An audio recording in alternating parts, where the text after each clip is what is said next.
Hello and welcome to episode 26 of Royal Oak Comics Party. Today our guest is Ed Platt, the smartest human ever invented. Hi, Ed. Hey guys. Thanks for coming today. Yeah, thanks for having me. I've been a long-time viewer, so I'm excited to be here. Yes, thank you. I think you and Fred Francis are our only viewers, actually. Yeah. So viewership really is going to be down appreciate today? Yeah. Because it would be indulgent to watch your own episode. Yeah, no, I'll watch it like 100 times just Right. later. For fretting purposes? Yeah. Okay. Yeah. So you just came into town. Were you in town for an event? Or Yeah. what are you up to? So I was here for the Allied Media Conference over the weekend, which is like a media and activism conference down at Wayne State that they have every year. Were you presenting or viewing? I was just viewing this year. Okay. Yeah, I presented a couple years ago. It used to be the Midwest Zine Conference, but now it's more than just zines. It's all media. In this area, we do our best to get zines out of everything that we possibly can. Yeah. Delete the back history of zines ever existing. Really? Okay. I actually had no Yeah. idea that was true about it. Yeah. Huh. So were there any zines there? There were. I did not see them, but they were in the Was it one of those, schedule. like, there's a convention, but then Yeah. over here, like, Yeah. 2 blocks away is the zine No, room? no. There were like something like 15 different panels happening at the same time. Okay. So there were a bunch of zine panels, but I went to the other ones. I went to like net neutrality and networks for social movements and things like that. Which lines up with the work that you do generally? Yeah. Both, so for the past 3 years or so, I've been at the Center for Civic Media at MIT doing civic technology. So that lines up pretty well. Could you give like a basic description of what that really means? Because even I am Yeah. not terribly sure. It's taken me about this long to be able to do that, but what I like to say is the Center for Civic Media is a collaboration between the MIT Media Lab and the MIT Comparative Media Studies Department. So we take the people who like to problematize everything and put them with the people who find a technical solution to every problem. I know which department I would be in. But yeah, so that's the cynical answer. But really, it's kind of the intersection of media and civic engagement. So the media is how we learn about the world, and civic engagement is how we change it. And we're kind of about how technology, bridges that interaction. So what are some of the projects that you worked on there to solve those problems? Yeah, one of the first ones I worked on was called Vojo, which was a hosted version of an older thing called VOSMob that this professor I work with, Sasha Costanza-Chalk, had brought. He had originally developed it for migrant workers in Southern California. There was a lot of negative stuff in the media about them, particularly online. And a lot of them didn't have broadband, they didn't have smartphones, so they weren't able to tell their side of the story. So he developed this online blogging platform that you could submit to just using a regular flip phone, so you could text in something or take a picture, and then it would show up on the internet. Cool. So one of the first things I did when I joined was to help them turn that into a hosted platform where anybody could create their own community. Cool. So that was a big one. So that one exists and is out in the world yeah, right now? Vojo.co. Cool. Yeah. So did you get any kind of results out of it? Like, was there a positive effect from people actually using the platform? I think so, but they were like, okay, Ed, you're done writing this code. Go write some other code now. Okay. You don't really get to stick around to see what happens with it? Yeah, if everything's going well, they don't need me, so they go find something else that's broken to throw at me. So do you just grind code and you don't get to reap like the cultural, social reward? You just grind the code out for anybody. They don't even let you look at the website. Are you like you're on the platform?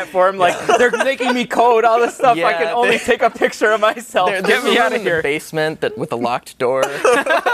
No. I'm usually out there kind of, I'm in the office, but a lot of the times I get involved in like hackathons and workshops where we're working with people. But yeah, the professors I work with and some of the students do a lot more outreach with communities, and they do more of the impact analysis and stuff like that. So, Cool. I get to see that people are using it, and, random weird things show up on the website. What are you working on right now? Do you have a project that you're working on right now? You mentioned one. I am so glad you asked. So I'm transitioning right now. I have been at the Center for Civic Media, but now I'm about to start a PhD at University of Michigan. Oh, cool. So in the meantime, I want to do some work improving this open source tool that I have been developing for the past 5 years. So I'm doing this Kickstarter to kind of reboot the project and modernize it. It's for organizing community groups like hackerspaces and things. It's called Seltzer. Okay, cool. And you brought a video with you. Before we go to the video, though, Yeah. do you want to? You have some experience with starting and working in like a hackerspace in like a group nonprofit setting. Do you want to talk a little bit about that before we look at the software, just so people know like what it's for, maybe? Yeah. So back in 2009, I got together with a handful of people around here to plan out how to make a hackerspace happen in Metro Detroit, and that eventually grew into I3 Detroit. And I was I was the first treasurer and one of the first board members. So I got to experience, all of the joy and complications of trying to keep something like that running. So we developed this software as we were doing that to kind of help things move along. Okay, cool. Yeah. Well, let's take a look at the video. All right. Imagine you and your friends want to start a group. Maybe it's a hackerspace or a time bank, a dance studio, or an artist collective. At first, it starts out with just a few of you. But as time goes on, more and more people join. Pretty soon, you've got a really big group. But that means it takes a bit more work to keep things running. Maybe someone volunteers to be treasurer, to collect dues and make sure the expenses get paid on time. But if they have to have a separate conversation with each and every member every time they collect dues, that's going to become an overwhelming amount of work really quickly. You also want to make sure the space is safe and respond when members complain about someone causing trouble.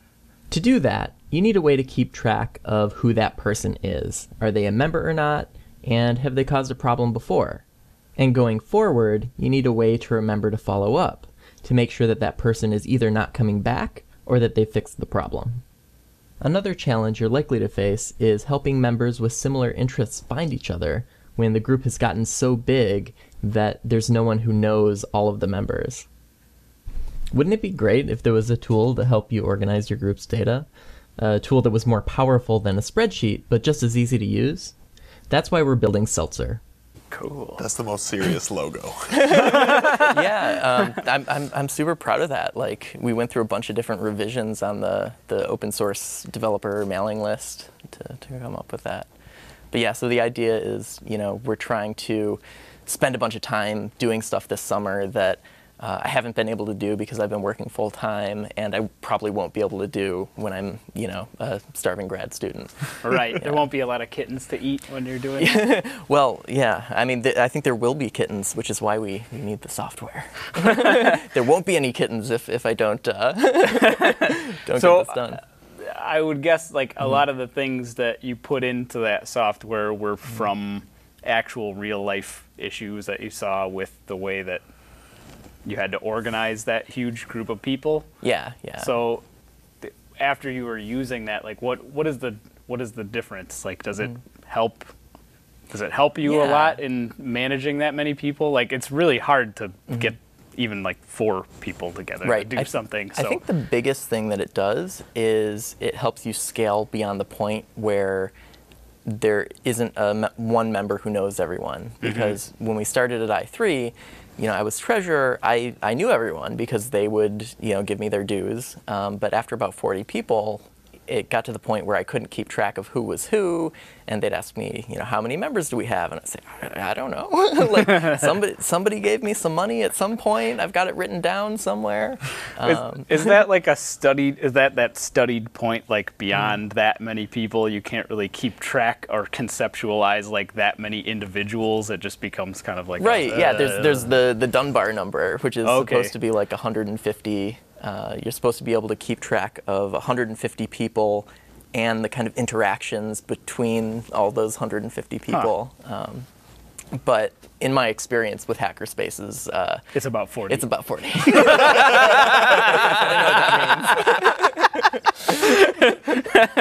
Yeah.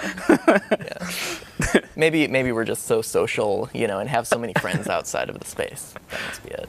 That's good. I hope it's that.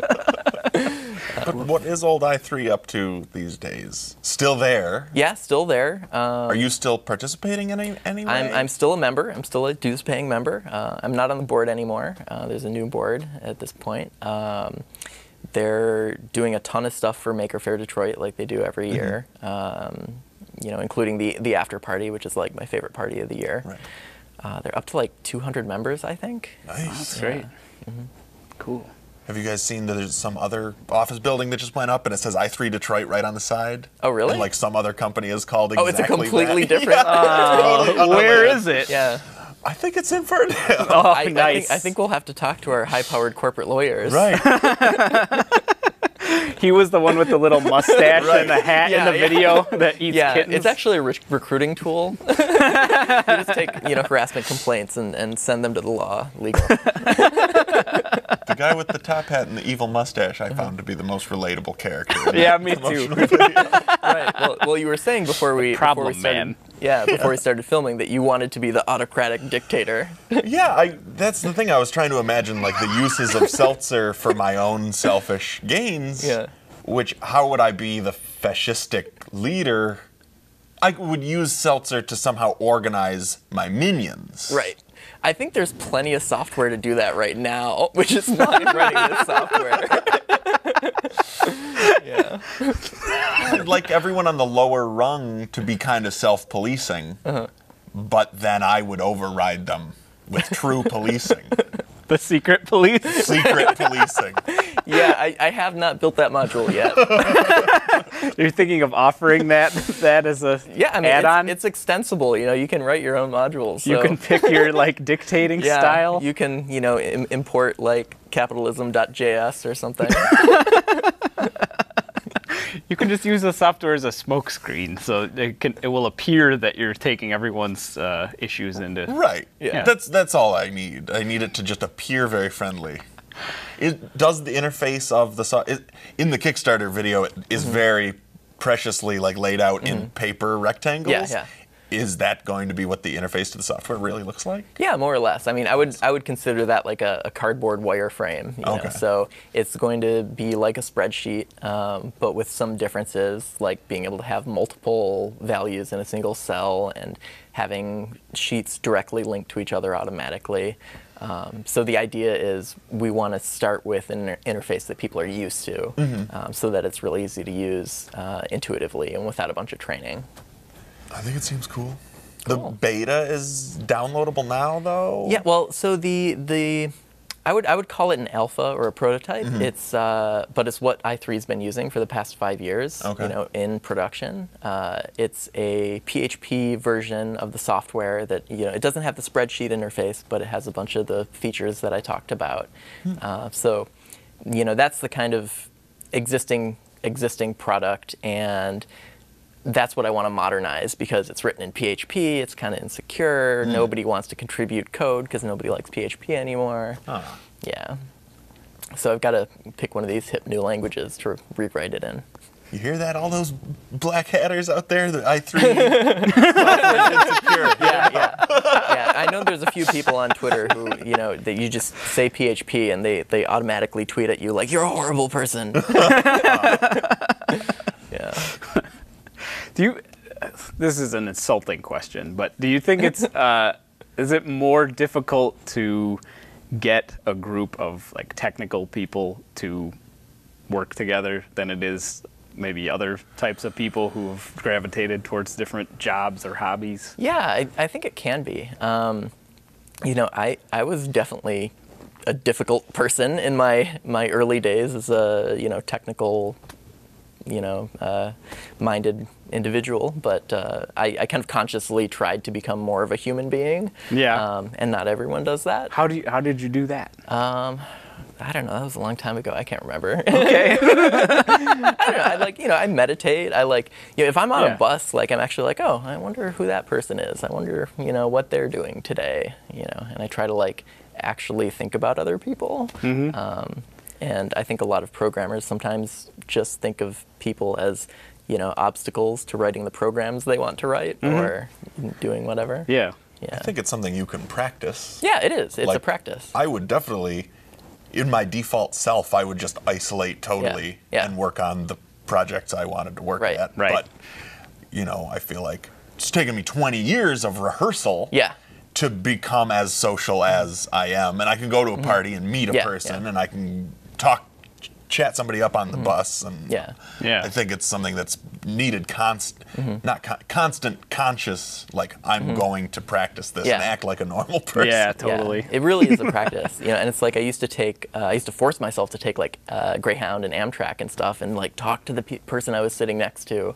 And like I'd always dread it. I'd be like, oh, this is going to be boring, and it's going to be, I'm going to be full of anxiety. But half the time it was, but half the time I had a really interesting conversation with a new person. Yeah. Do you still do that type of exercise just to keep in practice? Yeah, totally. I think that's good. It's hard to remember to do that. I think we're all probably that type of project-focused type of personality. Yeah, I had a moment like that yesterday. I was at the old Dunkin' Donuts on 12 and Stevenson. Oh, yes. And there's that group of old guys that's always there, the same guys. And they were talking about how this one guy was saying you should legalize pot and tax it and use the money to fix the road. So I kind of like shouted across the dining room like, hey, you should call it less potholes, more pot. And he just kind of like looked at me like, no. You set our cause back 10 years, young man. Yeah. So I was very proud of that moment. Well, he's probably just gonna steal that idea and not tell you about it. Yeah, he'll probably be like the next president or something. I don't know. Pot Jefferson. Yeah. I wanted to like bring up the good old time, like for as unnatural and wooden as I am right now. Yeah. You and I go back like what? Yeah, 1989. 1989. Yeah. Quite a while. Probably before Taylor Swift was born. I don't know. I don't know what that really is. She was born in 2001. Oh, really? Yeah, I don't know. Is that true? No, I think her new album is 1989 because that's when she was born or something. I don't know. Oh. Not that I know anything about Taylor Swift. Makes me feel very old. Not that I'm like a huge fan. Are you a huge fan? Are you? I am. You just wanted to leave that door open. Yeah. But I don't know. Yeah. I was almost thinking like, oh, reminisce, like what's a story? But I don't know. I was trying to think, what was the book we had that was like will training through something or like mental defectives in The Neurotic Personality of Our Time by Karen Horney. Yeah. We got that from the free books pile at the Royal Oak Library. What is the neurotic personality of our time? The kind of person who would pick that book up and then start highlighting passages. It was just a mirror. I just feel like I remember sitting on like the hash brown couch. Yeah. And going through What it is and the being hash like, brown couch? exactly what it sounds like. It's a couch that looks Sounds like hash disgusting. browns. Oh, I thought you meant it was actually Those hash ugly browns. like 70s couches. Yeah. Yeah. Just going through it and thinking like checking off the sentences. Like Right. it seemed like a lot of stuff that we related to. Yeah, that sounds right. Yep. Yep. Were there any solutions offered? No. It was a book written before the time of offering solutions. Right. Yeah, it was like the opposite of a self-help book. It was like a self-hate book. It sounds great. Yeah. Oh, yeah. We'll have to link to that on Amazon. Yeah. Right. Do you still have the copy? Maybe it's worth $100. Yeah, maybe now. I do. I don't know. I lost a bunch of books when I moved to Boston the first time. Yeah, I don't think I still have it. I was trying to think about where it was, but like, the flood, whenever the flood happened, was that last year that the flood happened? Yeah, like last spring. I don't know, I lost a lot of stuff. Could have gone, like, literally shoveling books into the trash can. The poor Boss flanger went that direction. The flanger. I tried to get it to work and dry it out, but Yeah. I couldn't. I'll buy one on Amazon. I'll send it to you. All right. No. I don't need to flange anything. Are you the moving Chinese somewhere with one. no floods? I mean, I'm moving to Ann Arbor, so. Did you flood buy a there? fat rich boy house? No, not yet. I have not figured out mortgage stuff. Apparently, it's kind of hard to get a mortgage if you're a starving grad student. Oh. You know, even if you like have like, 2 degrees from MIT and blah blah blah and savings and stuff. If I had 2 degrees from MIT, I wouldn't say blah, blah, blah. I would just be listing them off. Yeah. I would I just hope be you find a holding them place. like this at all times. Right. Or I would get a hat like the Katamari guy, and it Yes. would go on my head. The and it would wide just hold them tube? beside my Yeah. head at all times. I would like that hat. I probably wouldn't put. I'd find something other than my degrees to put in there. Maybe put my cat on one side and then. It's a cat house, and it's scurrying around inside at all times. Yeah. That's your startup idea. Was this a symptom in the neurotic personality of our time book? Yeah.